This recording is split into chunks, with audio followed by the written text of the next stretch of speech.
안녕하세요.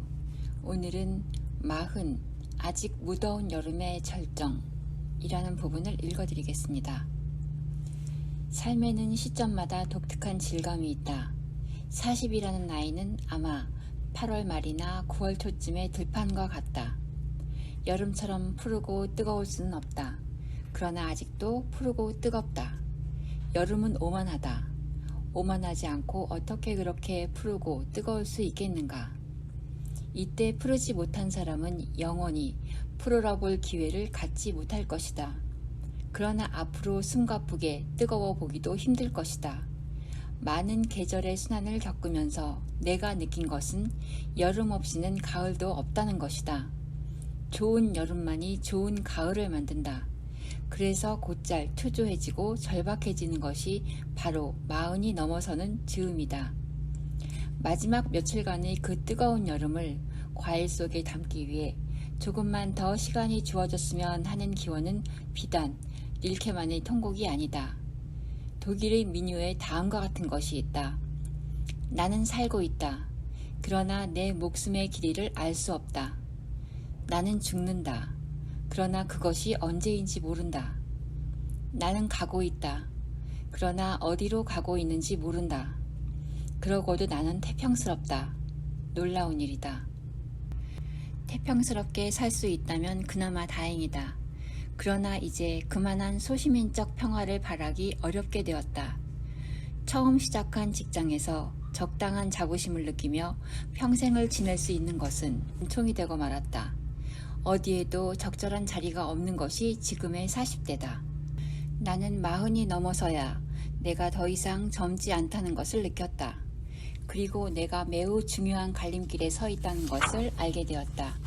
자발적으로 선택할 수 있는 마지막 갈림길이라는 것을 직감했다. 그냥 지나치면 후회하게 되리라. 다시 돌아올 수 없는 지점이었다. 마지막으로 주어진 시작점에서 나는 스스로를 한 달간 유폐시켰다. 먹고 사는 것으로부터 자유로워지기 위해 포도만 먹으며 한 달을 보냈다. 나를 절박하게 몰아가기 위해 상징적인 의식이 필요했다. 안쪽 깊은 곳에 새로운 삶을 만들어갈 수 있는 힘이 남아있다. 아직 며칠 더 절실하게 풀을 수 있고 뜨거울 수 있다. 살면서 한 가지의 흔적을 남길 수 있을 거라는 오만을 떨 수 있는 며칠이 남아있다. 겸손한 가을이 오기까지 아직 조금의 시간이 있다. 참으로 작고 보잘것없는 나라는 열매 속에 엄청난 에너지를 채워 넣을 수 있는 찬란한 여름의 며칠이 남아있다. 그래서 이때는 모두 40대들에게 아주 절박한 시기다. 변화는 절박함을 인식할 수 있는 능력이다. 절박함을 스스로에게 설득시킬 수 있다면 변화의 반은 성공한다. 그러나 절실하지 못한 사람은 자기를 바꾸는데 성공할 수 없다. 이 점이 변화의 가장 어려운 대목 중 한 곳이다. 많은 사람이 묻는다. 변해야 한다는 것을 이해하고 동의하는데 실제로 변하기는 어렵다고 하소연한다. 나는 그들에게 절실하냐고 묻는다. 절실하다는 것은 그것을 생존의 문제로 인식한다는 것을 뜻한다. 지금이 결단의 시기이며 지금 시작하지 않으면 마지막 기회를 놓치고 말 것이라는 자기 암시이며 주술이다. 나는 담배 끊기를 예로 많이 든다.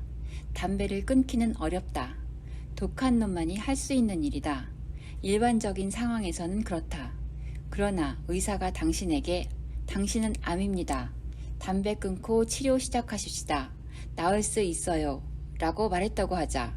그래도 부득부득 담배를 계속 피우는 사람이 있다면 이번에는 그 사람이 독한 놈이 된다. 생존의 문제로 인식하면 변화는 시작된다. 40이 넘은 사람들에게 여름은 이제 며칠 안 남았다. 변화의 절박함을 인식할 수 있는 사람은 도움을 받을 수 있다. 그러나 절박하지 않은 사람은 누구도 도와줄 수 없다. 절박함은 스스로 부여하는 것이다. 이 자발성은 변화가 무엇인지를 이해하는 것에서부터 온다. 변화는 움직임이다. 한 점에서 다른 한 점으로 움직여가는 것이다. 따라서 변화에는 한순간에 적어도 2개의 점이 필요하다. 지금 서 있는 곳과 도달할 목적지를 나타내는 두 개의 좌표를 찍을 수 있어야 한다. 두 좌표 사이에는 간격이 있다. 이 간격이 바로 변화의 폭이다.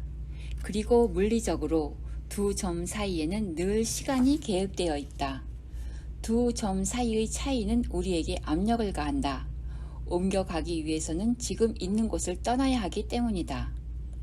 도달해야 하는 목적지에 이르기까지 걸리는 시간이 바로 떠나야 할 시각을 결정한다. 떠나야 할 시각에 떠나지 못하면 원하는 시각의 목적지에 도달할 수 없다. 계절이 우리를 기다려주지 않듯 이 삶 역시 늦게 도착하는 사람을 기다려주지 않는다. 가을이 되어서야 겨울, 여름이 이미 지나가 버렸다는 것을 깨달은 사람은 아직 쭉정이에 지나지 않는 자신을 채워줄 햇볕도 뜨거움도 사라졌다는 것을 받아들일 수밖에 없다. 그에게는 가을이 없다. 걷어들일 인생이 없다.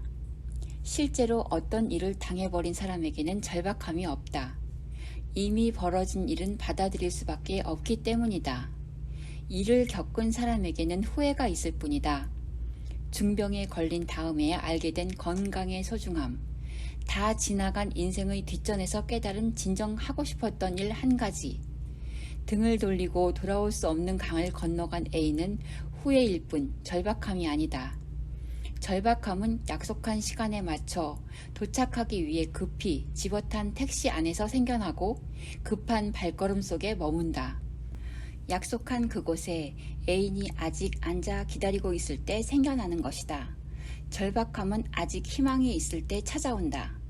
역설적이게도 바로 그것이 희망을 이루게 하는 강력한 에너지다. 모든 관심과 능력을 집중하게 한다. 그것에 모든 것을 걸게 한다. 상징적으로 변화를 규정하는 두 개의 점은 현실과 꿈이다. 도착점이 출발점보다 못한 변화는 부정적인 변화다. 개인에게 이런 변화는 불행이다. 현실보다 낮은 수준의 꿈을 꾸는 사람은 없다. 경제적으로 혹 지금보다 당장 벌이가 못한 선택을 하게 되더라도 그것은 다른 점에서 그만큼의 보상을 받을 수 있기 때문에 취해진다.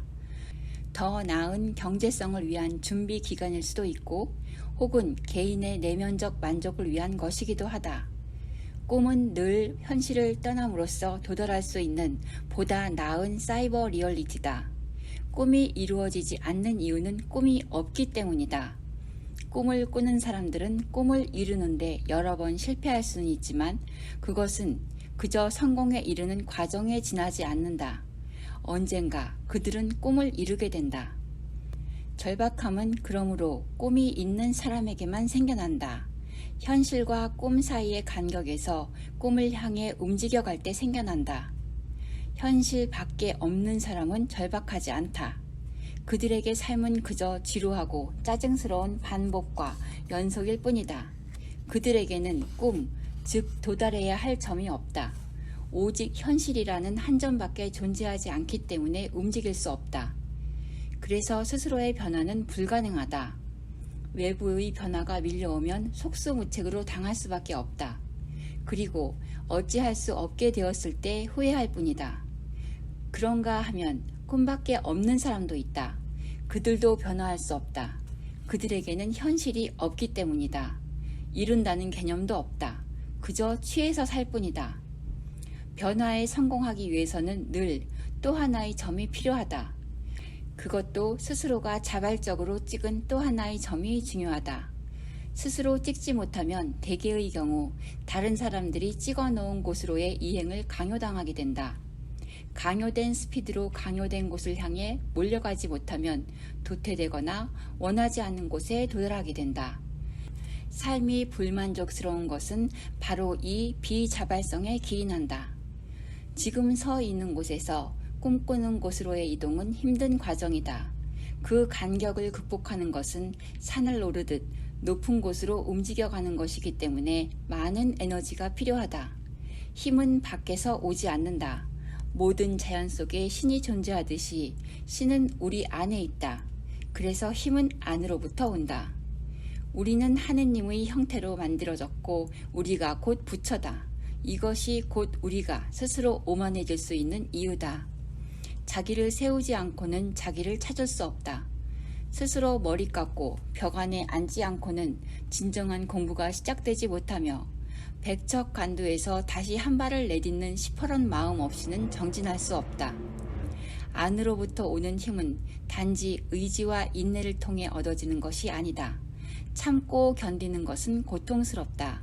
자기 마음이 흐르는 대로 따름으로써 그 내면적 힘을 얻어낼 수 있다. 좋아하는 일을 하는 것은 즐거움이다. 수련 과정에 포함되는 반복과 연습, 그리고 땀은 자부심을 높여주고 행복하게 해준다. 강수진은 세계 최고 무용수 중 한 명이다. 그녀는 하루에 10시간 넘게 연습을 할 때가 많다. 19시간까지 연습한 적도 있다.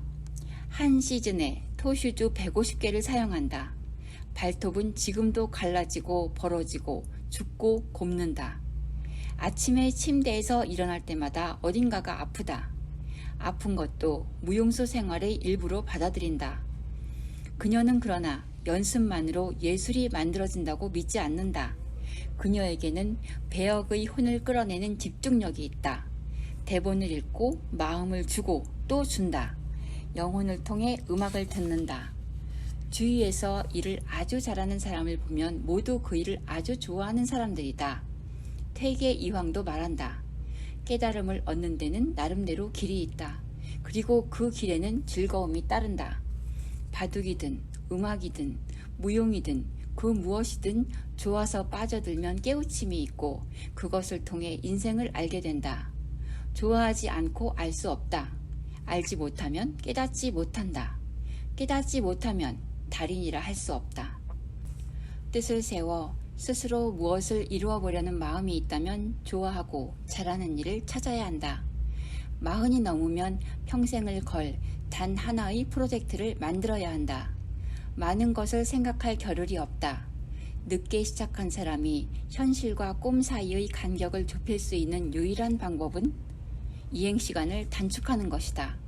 단축할 수 있는 유일한 방법은 몰입하는 것이다. 그 일이 무엇이든 괜찮다. 몰입할 수 있는 모든 일은 자기를 위해 좋은 일이다. 몰입은 행복에 기여한다. 사회는 행복한 사람들로부터 전해지는 행복이라는 에너지를 끊임없이 필요로 한다. 행복한 사람만이 행복을 전달할 수 있다. 네덜란드의 어느 정신병동에 정신분열증에 걸린 여자가 있었다. 정신이 산만하고 감각도 무디기 한량없었다. 삶에 대해 아무 관심도 없었다. 그녀가 꼭 한 가지 조금 반응을 보인 때는 자신의 손톱을 다듬을 때였다. 병원 의사들은 그녀가 전문적으로 손톱을 다듬는 강습을 듣도록 주선해 주었다. 그녀는 열심히 배우더니 그 후에는 병원에 있는 모든 환자들의 손톱을 다듬어 주었다. 그리고 그녀의 정신적 균형도 살아나기 시작했다. 그녀는 퇴원해 손톱을 다듬어주는 전문점을 개업했고 건강한 생활을 하고 있다. 그녀에게 손톱을 다듬는 일은 곧 생명으로의 귀환이었다. 그것은 가치 없는 일인가? 세네카는 말했다. 가치 있기 때문에 칭송받는 것이 아니다. 칭송받기 때문에 가치 있어 지는 것이다. 이것이 사회가 가치에 대해 가질 수 있는 편견이다.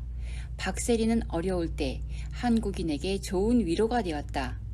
그러나 막대기 몇 개 바꿔가며 딱딱한 작은 공을 쳐서 구멍에 잘 집어넣는 것이 손톱 다듬는 일보다 인류에게 더 가치 있는 일인가? 누가 그러던가? 무엇이든 좋다. 그것이 자신의 유일한 삶을 가장 잘 표현할 수 있는 것이라면 말이다. 위대한 무용수 니진스키는 자신의 가장 행복한 순간에 대해 이렇게 말한다. 춤추는 사람은 없어지고 오직 춤만 남을 때가 있다. 나도 그렇게 살고 싶다. 우리는 어느 때 빵만으로 살 수 없다는 것을 뼈저리게 느낀다. 우리는 모험, 다양성, 새로움, 그리고 로맨스를 필요로 한다. 산다는 것은 자신에 관한 책 한 권을 쓰는 것과 같다. 지루함밖에 없는 이야기책은 스스로도 보지 않는다. 위대해지기를 바라지도 않는다. 60억 인구의 하나면 족하다. 그러나 유일한 삶이기를 바란다. 그러나 또 우리는 빵 없이는 살 수 없다는 것을 알고 있다. 하고 싶고 잘할 수 있는 일을 하면 좋지만 먹고 살 수 있을까? 아이들 학교 보내고 가끔 밖에서 아내와 함께 술 한잔 곁들인 저녁을 먹을 수 있을까? 처자식을 먹여 살리기 위해서는 하기 싫은 일도 해야 한다는 것은 늘 옳은 충고였지 않은가? 옳은 말이다. 어제까지는. 그러나 지금부터는 아니다. 하나를 아주 잘하지 않고는 먹고 살기 어렵다. 미래는 전문가의 시대다. 그리고 미래는 이미 와 있다. 생활 속에서 의미를 찾아 만족을 느끼는 방법에는 크게 세 가지가 있다. 하나는 지금 하는 일을 사랑하는 것이다. 사랑할 수 없다면 지금 하고 있는 일을 작파하고 좋아하는 일을 찾아 떠나는 것이 두 번째 방법이다. 그럴 수도 없다면 지금 하고 있는 일에 대한 태도를 바꾸는 것이다. 그것이 세 번째 방법이다. 빅토르 프랑클은 유대인으로 나치의 죽음의 수용소에서 살아난 사람이다. 후에 로고테라피라 불리는 심리치료법을 만들어냈다. 한 개인으로서 무력하기 짝이 없던 그는 이미 벌어진 사실, 즉 수용소의 한 죄수라는 상황을 바꿀 수가 없었다. 절망이란 더 이상 어찌할 수 없을 때 생겨난다.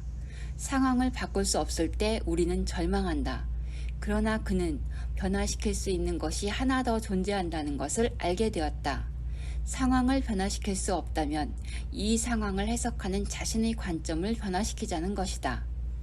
그는 고난의 의미를 찾기 시작했다. 후에 그는 자신이 겪은 이러한 변화의 힘을 환자들 치료에 적용했다. 어느 날 그는 아내의 죽음으로부터 오는 상실감에 시달리는 한 노인을 치료하게 되었다. 그는 환자를 바라보며 조용히 물었다. 만일 선생님이 먼저 돌아가셔서 아내가 지금 혼자 남아 생을 살아야 한다면 그분은 어떻게 살아갈까요? 그건 상상할 수 없는 일입니다. 나는 처가 혼자 남아 지금 내가 겪고 있는 이 절망을 겪게 할 수 없습니다. 선생님의 고통은 그렇다면 아내의 고통을 대신한 고통입니다. 그 환자는 아무 말도 하지 않았지만 빅토르 프랑클의 손을 꼭 잡은 후 돌아갔다. 그는 자신의 고난의 의미를 알게 된 것이다. 비록 아내가 죽었다는 어쩔 수 없는 상황을 바꿀 수는 없었지만 그는 희생이라는 자신의 고난의 의미를 알게 됨으로써 환자에서 하나의 굳건한 인간으로 다시 돌아올 수 있었다. 빅토르 프랑클은 고난만이 우리로 하여금 인생의 의미를 알게 하는 유일한 방법이라고 말하지 않는다. 고난을 피할 수 있다면 그 원인을 제거함으로써 반드시 피해야 한다. 일부러 고난을 찾아가는 것은 마조히즘일 것이다. 중요한 것은 우리가 고난을 재해석함으로써 자신의 미래에 대한 꿈을 다시 만들어낼 수 있다는 점이다. 그는 모든 사람에게 공통적으로 통용되는 인생의 의미가 있다고 믿지 않았다. 사람마다 다른 인생을 살고 있고 같은 사람이라도 날마다 시간마다 인생의 의미는 달라진다고 믿었다. 마치 우리가 바둑을 둘 때 객관적으로 가장 훌륭한 수란 없는 것과 같다. 상대방이 누구냐에 따라서 그리고 어떤 상황에 처해 있느냐에 따라 가장 훌륭한 수가 생겨나기 때문이다. 사람이 살아가는 것도 이와 같다. 그러므로 우리는 인생의 추상적 의미를 알아내려고 애써서는 안 된다는 것이다. 삶은 구체적인 것이다. 어느 누구도 대신 살아줄 수 없으며 되풀이 되는 것도 아니다. 그러므로 지금 이 순간에 당신에게 주어진 것이 바로 당신의 인생이다. 지금 이 순간이 바로 도전이며 당신이 풀어야 할 문제다. 꿈은 바로 아직 살아있는 당신이 남은 미래를 위해 짜놓은 황홀한 각본이며 진지한 깨달음으로부터 시작한다. 꿈을 이루려면 꾸는 것만으로는 턱도 없다. 이 대목에서 우리는 시간의 문제를 해결해야 한다. 하루에 2시간은 자신이 좋아서 선택한 일에 써야 한다. 2시간 이상 투입할 수 있으면 더 좋다. 그러나 그 이하로 줄이면 곤란하다. 시작해서 6개월 이내에 스스로 변화를 감지하고 확신을 가지려면 하루에 적어도 2시간은 써야 한다. 변화를 시작해서 6개월이 지나도록 변화로 인한 보람과 의미를 발견하지 못하게 되면 지칠 수 있다. 인간은 증거를 필요로 한다. 인간이 갖고 있는 본질적 약점이기도 하고 귀여운 점이기도 하다. 지치기 전에 변화의 혜택을 즐기려면 하루에 10% 정도는 자신에게 되돌려 주어야 한다. 이 일이 그런데 쉽지 않다. 직장을 그만두고 전적으로 새로운 일에 몰입한다면 아주 많이 쓸 수 있는 것이 시간이지만 일을 계속하는 경우에는 여가 시간을 이용할 수밖에 없다. 대개 하루의 3분의 1은 자는데 사용된다. 3분의 1은 직장에서 보낸다. 그리고 3분의 1은 우리가 비교적 자유롭게 쓸 수 있는 시간이다. 따라서 직장인이 변화를 위해 사용할 수 있는 시간은 8시간 정도를 개편해 보는 것이다. 8시간 중에서 2시간 정도를 빼낼 수 있으면 된다. 해볼 만한가? 비교적 자유로운 시간이 8시간이라고 하지만 내용을 들여다보면 2시간 빼기가 만만치 않다. 우선 개인에 따라 다르긴 하겠지만 그 속에는 기본적으로 생활을 유지하기 위한 시간이 존재한다는 것을 알 수 있다. 식사, 씻기, 화장, 출퇴근 혹은 운전 등의 유지 활동에 사용되는 시간이 보통 서너 시간은 된다. 순수한 여가 시간은 겨우 8시간에 불과하다. 그 중에서 2시간을 빼낼 수 있겠는가? 좀 더 들여다보자. 여가 활동은 대개 TV 시청, 독서, 취미, 운동, 영화, 외식, 술, 담소, 교제, 휴식, 빈둥거리기 등으로 이루어진다. 매일 2시간을 빼낸다는 것은 거의 초인적 노력처럼 보일지도 모른다. 그러나 그렇지만은 않다. 만일 우리가 TV 시청, 술, 잡담 같은 소극적 여가 활동을 2시간 동안의 적극적이고 능동적인 여가 활동, 즉 우리가 좋아서 선택한 바로 그것을 위해 사용하도록 전환할 수 있다면 성공할 수 있다. 좋아하는 일을 하는 것은 좋은 취미 활동이다. 취미로 시작한 일이 직업이 되는 경우가 있는데 이것처럼 바람직한 것이 없다. 놀이가 곧 일이고 일이 곧 직업이 된다. 이것이 바로 우리가 원하는 것이다. 지금 우리가 만들어내려고 하는 것이 바로 이것이다. 매일 자신에게 돌려준 2시간은 훌륭한 미천이다. 수없이 많은 갈림길 중에서 하나를 선택해 마음속의 이정표를 따라 3년을 걷고 또 5년을 걸으면 그 길이 옳은 길임을 믿게 된다. 믿으면 그 일에 깨어있는 모든 시간을 쏟아부을 수 있다. 삶은 곧 일이 되고 그 일을 통해 삶을 이해하게 된다. 그 일을 위해 살았다는 것을 다행으로 여기고 그 일이 곧 자신의 정체성이 된다. 그 일이 무엇이든 행복한 전문가는 그렇게 만들어진다. 40이 넘어 시작해도 늦은 것은 아니다. 결코 늦지 않다. 다시 시작하기에 늦은 인생이란 없다. 늦은 만큼 절실할 수 있으니까 괜찮다. 빈둥거리며 보낸 게으른 시간이 있고 후회가 있고 반전과 깨달음이 있는 삶은 재미있다. 볼만하다. 감사합니다.